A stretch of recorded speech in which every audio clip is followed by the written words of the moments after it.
All right, everybody, so welcome back. So we do have in studio this morning TTPS Media Ambassador, Acting Inspector Ancil Forde. Mr. Forde, always good to see and speak with you. Thank you very much for coming this morning. Pleasant morning, Marlan. Pleasant morning, Trinidad and Tobago. What do you have for us today, Mr. Forde? Always a pleasure. Last week we started the discussion in relation to child safety in light of school being closed.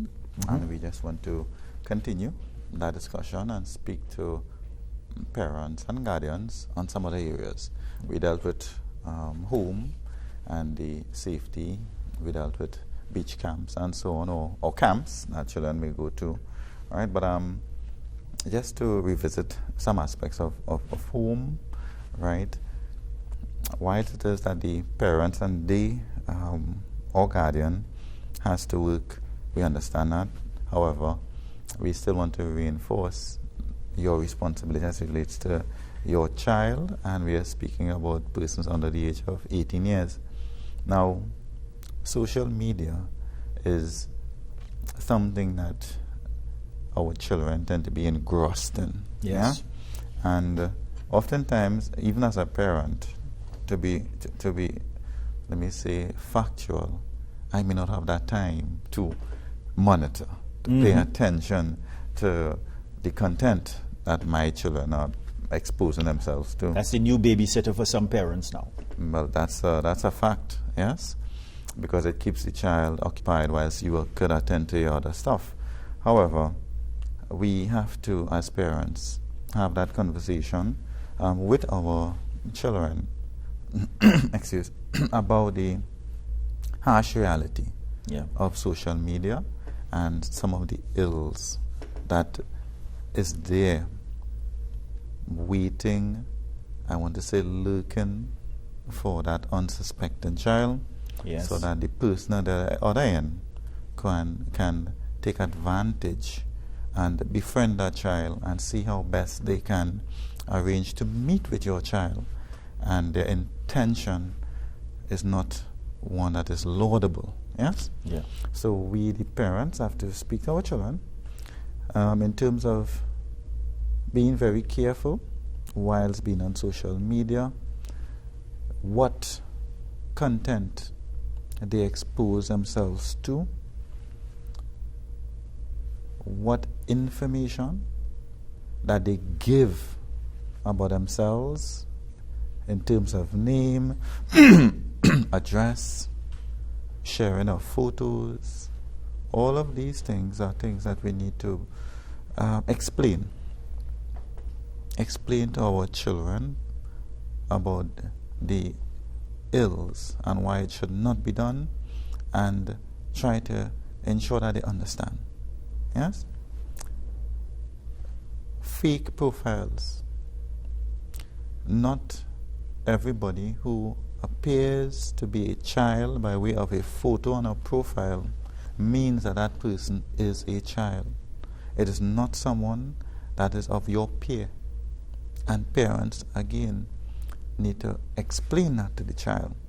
So do not fall victim to an adult, a pedophile, who is hiding behind these fake profiles and trying their best to befriend you and then try to get to meet you, to get to know you better, but to take advantage of you. So the parent has to be the one to really drive that message home to their young ones, and to advise them on situations. For instance, if it is that they do encounter someone on social media who wishes to meet them, who sends them lewd pictures of themselves, who asks them to send pictures of themselves, that they, the child, must be comfortable enough to bring that to the attention of you, mommy, daddy, auntie, granny, whoever is the person there caring for that child. Right? Because I know it exists in Trinidad and Tobago, but how, and I'm sure you, well, let me put it this way, you may not have the data, but how serious you think the problem is when it comes to the predatorial behavior of some people who would want to take advantage of children in Trinidad and Tobago. You have just Right. an analysis of what you see in the environment. How serious is the Okay. situation? Not having statistics before me, Yes. I can say that I would have had interactions with parents, at least 3, Right. who told me Mhm. about their discovery, right, in relation to their child being on social media and an adult who ended up in whether it's a group Right. to play games and so on, and then the adult asks their child to have conversations with them outside of the group Okay. and late hours of the night, right, communicating with them, and what they did was reported it to the police. Okay. Yeah. What was So the average age of the children? one would have been 14 going on 15, and Okay. the other 2 would have been 16. Okay. So teenagers. Teenagers. Teenagers. Yes. All right. Mhm. So, outside of that, in terms of statistical data, actual reports made, I can't Yes. give you that, Mhm. but I can tell you of my personal interaction with 3 separate parents. Yeah. Yeah. Yes. So, hence the reason we, the parent, have to be on top of things and continue to speak with our children, advise them, alert them to the harsh reality. Now, moving a bit forward, Marlan, across the July-August vacation, you tend to have a lot of parties, right? Yes. And of course, the young ones, they are eager to get out there to socialize a little bit and so on. But again, we, the parent, has to be the one to speak with them in relation to partying, in relation to how they conduct themselves, in relation to the fact that there are drugs, dangerous drugs, being, I want to say, peddled Yes. in these events. And there are friends who try to encourage you to experiment with different types of drugs. Whether it is ecstasy, whether it is Molly, whether it is some other pill that causes you, as they say, to feel nice. Yeah? We, the parent or the guardian, has to be the one to ensure that our children understands that that is the harsh reality outside there, and advise them on how to treat with a situation where you are being encouraged to participate in these, I want to say, drugs. Yes? And to ensure that the child understands, I am not to submit myself, I am not to partake in these sort of behaviors, because it can lead to my death. If not that, my addiction to drugs. Yeah. That is the reality. So, as the parent and the guardian, you have to sit down with your kids. You have to speak with them about it. And I can tell you from a personal experience, up to yesterday, Marlan, my daughter, 16 years, attended a party, a little pool party. Yeah. Yeah? And before she left, I had a conversation with her about the reality, and brought up a past experience of a child who attended a party and what happened to the child, and advise her, right, to not do certain things, and don't allow persons to ask you to separate yourself from the group, ask you to come to a room by yourself. Yeah. These are the conversations, the reality that parents need to, I want to say, bring to their young ones. Hopefully they would understand, because you are preparing them for the reality outside there. But that's a good point, because how do you get this message to stick And I also want to make a point, you can't get to the age, or when a child attains the age of 16 or the teenage years, and try to make corrections at that age. So that conversation would have had to be taking place over the years. Yes, Marlan, I would agree with you. It is important because at the age of 16, I want to say a lot of time or opportunity for something to happen would have elapsed. So you have to be speaking to your children way before the age of 16, right? I would say from the time that they are leaving your care at some point in time, right? You need to start have that conversation with them. So it might be way before they reach the teens, yes? Because at some point in time they are going to be outside of your care. Yeah. And that is the time that you need to speak with them. So it becomes a continuous conversation as they grow older. So they would have that appreciation, right?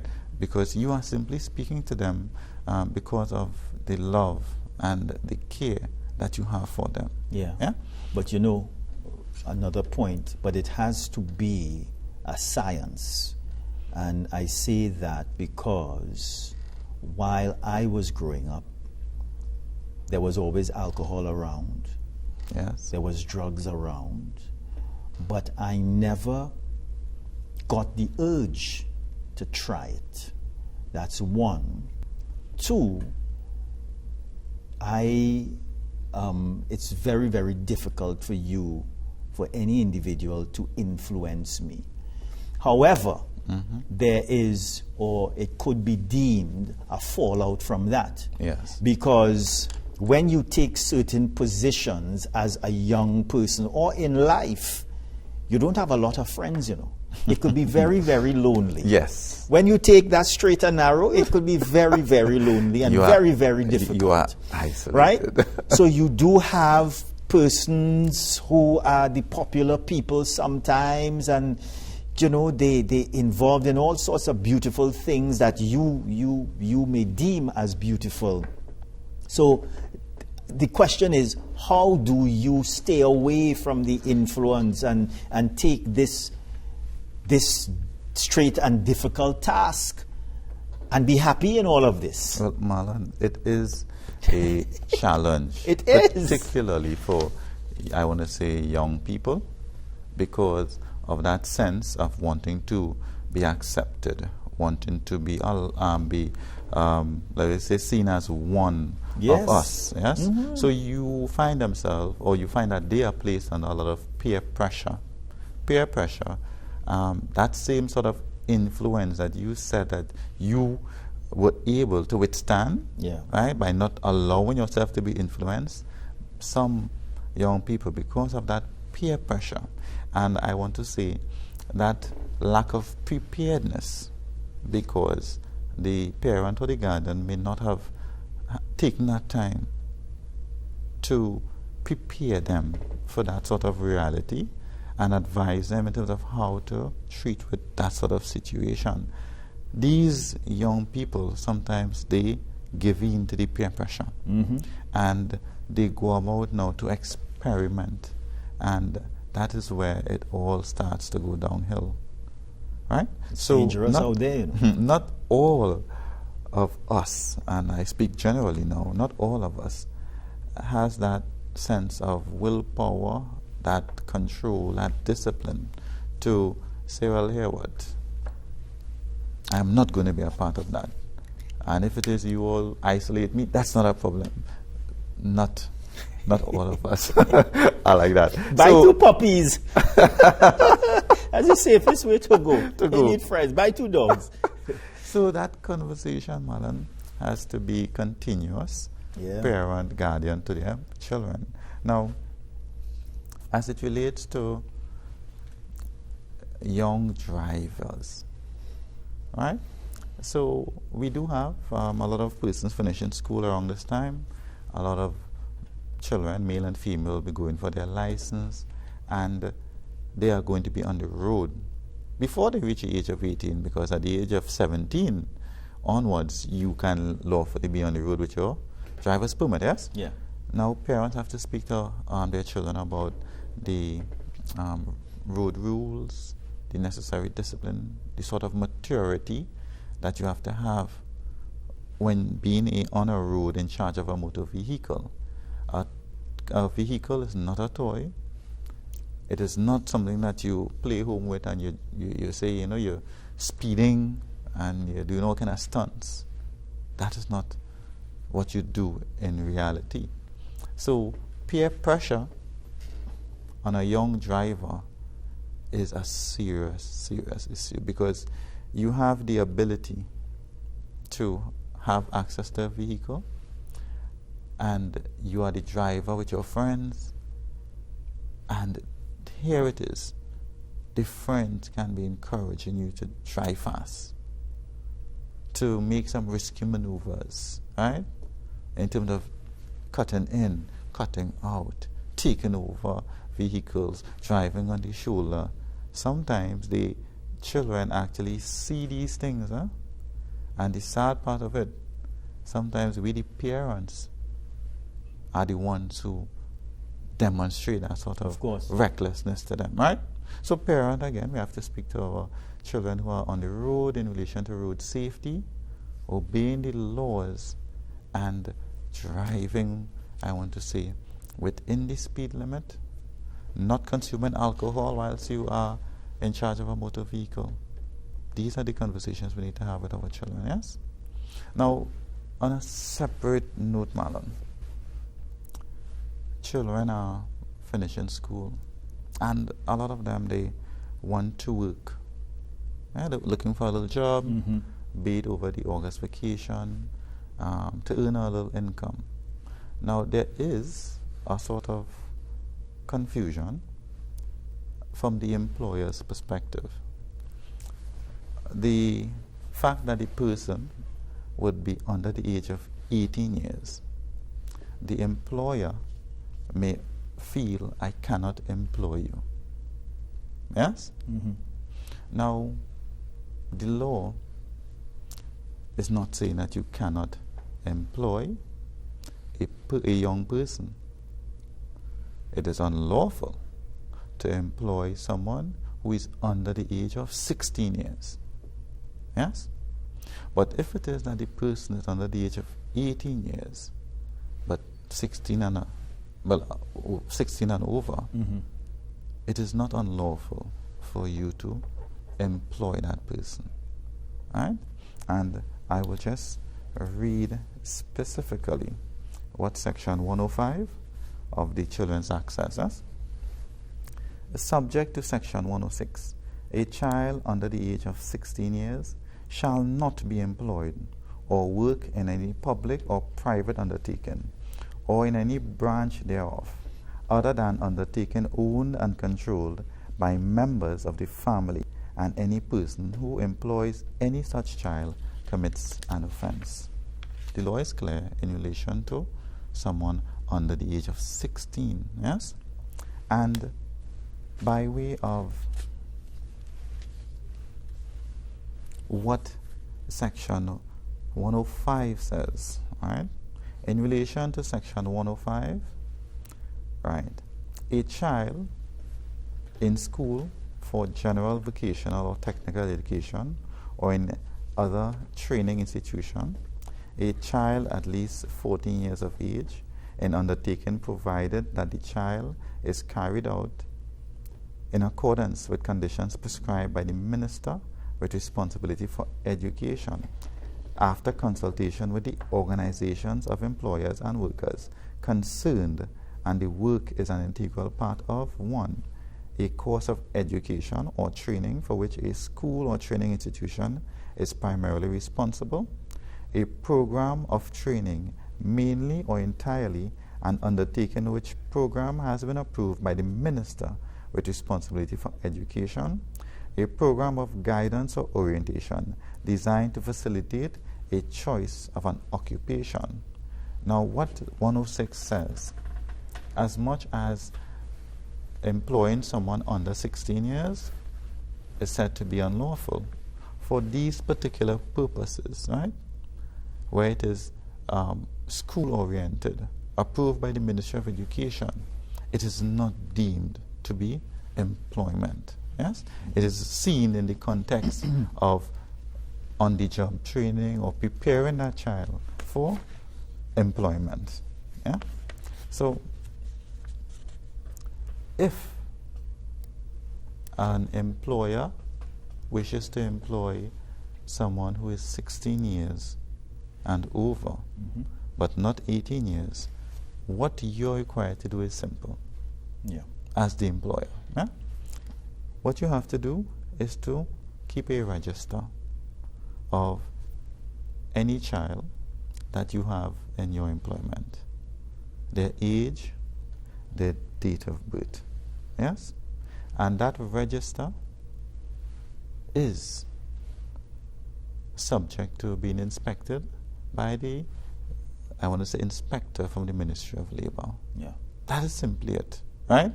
Now, why I'm explaining this? You have young persons, children, who would be out of school. Their parents may be at work. They may be left home idle. Yeah. Because they have nothing to do. Yes? They may decide, I'm going to look for a little vacation work. Yes. But because the employer is uncertain, the employer may not employ you and give you that opportunity to learn, to get the experience, right? And all of these things are important for the occupation, for the development of these young people. Yes. That we ourselves say sometimes you are just idle on the street and you get yourself in trouble. So I hope that I was able to sort of explain, right, to employers that it is not unlawful to employ someone under the age of 18 years. Yeah. Mr. Forde, I just have about a minute again. Just on that point, though, when the young people are looking for jobs out there, to me, the parent has a responsibility to physically visit that place of employment so that the parent can monitor that place of employment. And even if you have sometimes a pushy parent is good, engage in the discussions and negotiations with the employer before that child is employed. And that is exactly my point that I was going to bring in relation to the responsibility of the parent. Where it is your child expresses that interest and probably takes up or goes looking for a job. Yeah. You have to be involved and satisfy yourself that the nature of the work or the environment is one that the child would be safe in. Yeah? So all for the safety and in the interest of our children, we encourage parents, we encourage guardians and all adults. Let us look out for our young people. Let us encourage them and let us not become abusers. Let us not break or breach that trust that I want to say children place in us. Yes. Let us be there as that guardian and nurture them into the adults that we want them to become. The adults who will succeed us and lead productive lives. Thank you very much, Marlan. Thank you very much, Mr. Forde. As a wise man once said, you have to know who is who in the zoo, All right, everybody. We'll take a very short break. We're coming back.